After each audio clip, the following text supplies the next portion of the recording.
This is the Philosopher Accountant's Philosopho Minute. I'm sure you've heard of workplace discrimination, usually implied with association to race, gender identity, or disability. Plenty of HR jobs and government lobbying revolve around this complicated social issue. However, this isn't the entire story.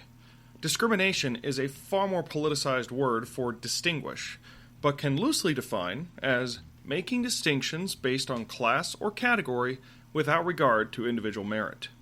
Walking into a public place mandates that we discriminate.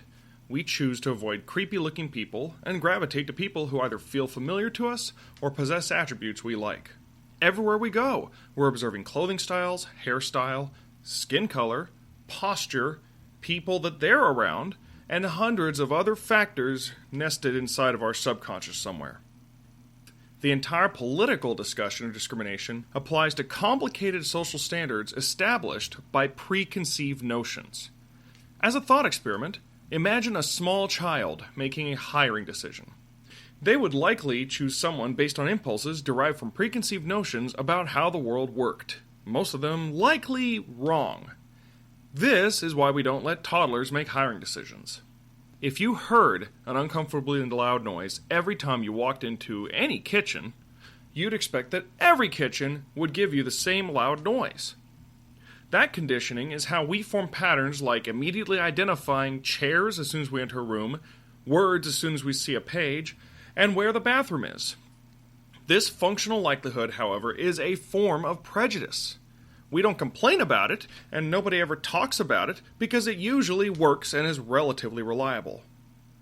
If you were a white person in Virginia in 1821, you'd believe that black people around you were slaves whenever you encountered a black person, with the subtle exception of freedmen.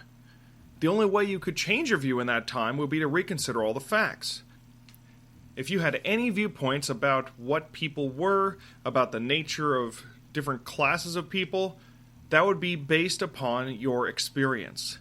It would be difficult to discern, though not philosophically impossible, about what people really are. An employer with prejudices will stay prejudiced, even if it's against the law. The only way to change them is with motivations. While laws can theoretically disincentivize, more often than not, employers will still discriminate, but they'll use some other justification to validate their views. Legislating morality is practically impossible, but we can all control ourselves enough to avoid making the same mistakes in the one realm that we can fight discrimination the most: our minds. Thanks for listening. Now go eradicate your prejudice.